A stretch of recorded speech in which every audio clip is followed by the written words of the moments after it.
മുസ്ലിമീങ്ങളെ, ചോദിക്കട്ടെ, അല്ലാഹുവിന്റെ റസൂലിന്റെ പേരിൽ പച്ചക്കള്ളം, അതിന്റെ പുറമെ എന്തിനാണോ തീവ്രവാദം എന്ന് പറയുന്നത്? ഒരു രാജ്യത്ത് വ്യവസ്ഥാപിതമായ ഭരണം നടക്കുമ്പോ ആ ഭരണത്തിന്റെ നിയമങ്ങൾ അംഗീകരിക്കാതെ, അവിടെയുള്ള നിയമപാലകന്മാരെ അംഗീകരിക്കാതെ, കോടതിയെ വകവെക്കാതെ സ്വയം നിയമം കയ്യിലെടുക്കുന്നതിന്റെ പേരല്ലേ തീവ്രവാദം? ഈ തീവ്രവാദമല്ലേ നിങ്ങൾ ഇവിടെ നടത്തിയത്? ഈ തീവ്രവാദത്തിനെതിരെ ശബ്ദിച്ചതിന്റെ പേരിലല്ലേ ഉസ്മാൻ റളിയല്ലാഹുവിന്റെ തലവെട്ടിപ്പോയത്? ഞാനിത് പറയുമ്പോ നിങ്ങൾക്ക് ചിലപ്പോ ഞങ്ങളെ ഇമാമിങ്ങളെ പലരെയും നിങ്ങൾ കൊന്നിട്ടുണ്ട്, വിഷം കൊടുത്ത് കൊന്നിട്ടുണ്ട്, വിഷം കുത്തിയിട്ട് കൊന്നിട്ടുണ്ട്. ഉസ്മാൻ റളിയല്ലാഹു അൻഹുവിനെ തീവ്രവാദികൾ തലവെട്ടി കൊന്നിട്ടുണ്ട്. ഇതുപോലെ പേരോടിനെ വകവരുത്താമെന്ന് തോന്നുന്നുണ്ടോ? എനിക്ക് ഷഹീദായി മരിക്കാമല്ലോ. ഞാനൊരു കാര്യം നിങ്ങളോട് പറയട്ടെ, ബഹുമാനപ്പെട്ട ഉസ്മാൻ ഇബ്നു അഫ്ഫാൻ റളിയല്ലാഹു അൻഹു എന്തിനാണ് കൊല്ലപ്പെട്ടത്? തീവ്രവാദത്തെ അനുകൂലിക്കാഞ്ഞിട്ടല്ലേ? ഉസ്മാൻ റളിയല്ലാഹുവിന്റെ പേരിൽ നിങ്ങളിപ്പോൾ അല്ലാഹുവിന്റെ റസൂലിന്റെ പേരിൽ കള്ളം പറയും പോലെ ഒരു കള്ളക്കത്തുണ്ടാക്കി.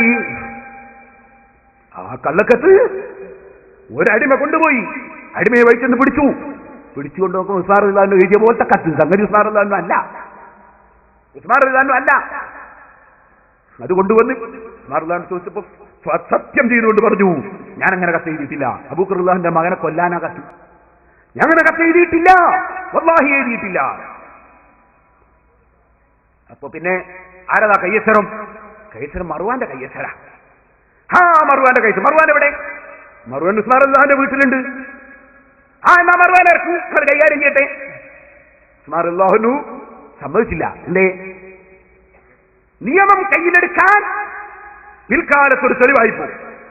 ഒരിക്കലും ഒരു രാഷ്ട്രത്തിൽ വ്യവസ്ഥാപിതമായ ഭരണം നടക്കുമ്പോ 3-4 ആൾ കമ്മിറ്റി ഉണ്ടാക്കിയിട്ടോ 4-5 ആൾ കൂടിയിട്ടോ നിയമം കയ്യിലെടുത്ത് നടപ്പാക്കാൻ പാടില്ല. ഇസ്ലാമിന്റെ തത്വം. തീവ്രവാദം ഇസ്ലാമിന് അന്യമാണ്.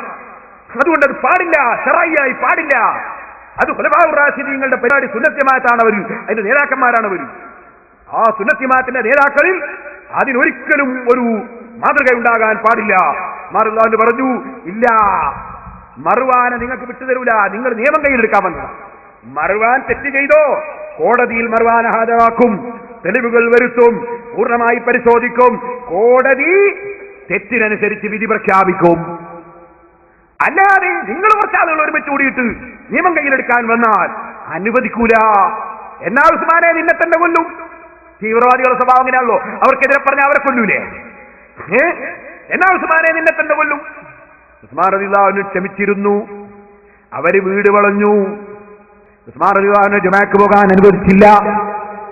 ജമാഅത്തിന് പോകാൻ അനുവദിച്ചില്ല. പകല് നോമ്പാണ്, രാത്രി നിസ്കാരമാണ്, ഖുർആനോദലാണ്. സുബ്ഹാനല്ലാഹ്. ഒരു ദിവസം രാവിലെ സുബഹിന്റെ സമയത്ത് വീട്ടിലേക്കതാ ഒരു ഭാഗത്തുകൂടി ഹസൻ റളിയല്ലാഹുവിന്റെ ശ്രദ്ധയിൽപ്പെടാതെ ശത്രുക്കൾ ഇരച്ചു കയറി. അതിൽ തെറ്റിദ്ധരിച്ചു പോയ ഒരാളുമുണ്ട്. അത് അബൂബക്കർ റളിയല്ലാഹുവിന്റെ മകനാണ്. ആ ആളുകൾ 3 ആളുകൾ കയറി മഹാനായ ഉസ്മാൻ റളിയല്ലാഹുവിന്റെ താടി തെറ്റിദ്ധരിക്കപ്പെട്ട മഹാനായ മുഹമ്മദ് ബിൻ അബീ ബക്കർ റളിയല്ലാഹു പോയി പിടിച്ചു. ഈ തീവ്രവാദികളെ വലയിൽപ്പെട്ട് തെറ്റിദ്ധരിച്ചതാണ്. താടി പിടിച്ചപ്പോ അതാ പറഞ്ഞ ഭാര്യ കരയാൻ തുടങ്ങി. അല്ലാഹുവിന്റെ റസൂൽ സല്ലല്ലാഹു അലൈഹി വസല്ലമ തങ്ങളുടെ 2 മക്കളെ കല്യാണം കഴിച്ച സ്വർഗത്തിലാണെന്ന് റസൂലുള്ള പറഞ്ഞ ഉസ്മാൻ ഇബ്നു അഫ്ഫാൻ റളിയല്ലാഹു അൻഹു അന്നത്തെ ഭാര്യ അവിടുന്ന് കരയുമ്പോ ഉസ്മാൻ റളിയല്ലാഹു അൻഹു പറഞ്ഞു, കരയണ്ട പെണ്ണേ, ഞാൻ ഇന്നലെ രാത്രി അല്ലാഹുവിന്റെ റസൂലിനെ കണ്ടിട്ടുണ്ട്.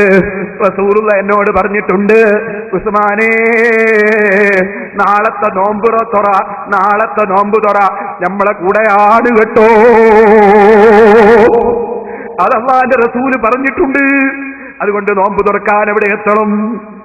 സുബ്ഹാനല്ലാഹ്. പക്ഷേ തെറ്റിദ്ധരിച്ചു പോയവരുടെ തെറ്റിദ്ധാരണ തിരുത്തൽ സുന്നത്ത് ജമാഅത്തിന്റെ നേതാക്കളുടെ ബാധ്യതയാണ്. അതുകൊണ്ട് അതിനെന്താ വേണ്ടത്? അതിന് വേണ്ട പല പരിപാടികളുമുണ്ട്. അതിൽപ്പെട്ട ഒന്നാണ് മഹാന്മാരെ മദ്ഹ് പറയൽ. മഹാന്മാരെ മദ്ഹ് പറഞ്ഞാൽ റഹ്മത്തിറങ്ങും. ഇമാം നവവി ശറഹ് മുസ്ലിമിൽ അത് പറയുന്നുണ്ട്. അപ്പൊ മഹാന്മാരെ മദ്ഹ് പറഞ്ഞാൽ, മൗലിദ് ഓതിയാൽ, അതേ മാല ചൊല്ലിയാൽ റഹ്മത്തിറങ്ങും, അത് ചൊല്ലാതിരുന്നാലോ റഹ്മത്ത് ഉയർന്നു പോകും. അതല്ലേ മുസ്ലിമീങ്ങളെ റഹ്മത്തും ബർക്കത്തും ഒക്കെ മാല ചുരുങ്ങുന്നതിനനുസരിച്ച്, മൗലിദ് ചുരുങ്ങുന്നതിനനുസരിച്ച് കുറഞ്ഞു പോകുന്നില്ലേ? ഇരിക്കട്ടെ, ബഹുമാനപ്പെട്ട ഉസ്മാൻ റളിയല്ലാഹു അൻഹു ഇവരുടെ മനസ്സിൽ റഹ്മത്തിറങ്ങാൻ വേണ്ടി എന്താ ചെയ്തത് എന്നറിയോ? മുൻഗാമിയായ മഹാനായ സിദ്ദീഖ് റളിയല്ലാഹു അൻഹുവിന്റെ മദ്ഹ് പറഞ്ഞു. മുഹമ്മദേ, നിന്റെ ബാപ്പ സിദ്ദീഖ് റളിയല്ലാഹു അൻഹു എങ്ങാനും നീ എന്റെ താടി പിടിച്ചത് കണ്ടിട്ടുണ്ടെങ്കിൽ അവിടുന്ന് പൊരുത്തപ്പെടൂല കേട്ടോ. അവിടുന്ന് വലിയ മഹാനാണ്. സിദ്ദീഖ് റളിയല്ലാഹു അൻഹുവിന്റെ ബഹുമാനം ഉസ്മാൻ റളിയല്ലാഹു അൻഹു പറഞ്ഞപ്പോഴേക്ക് മഹാനായ മുഹമ്മദ് ബിൻ അബീ ബക്കർ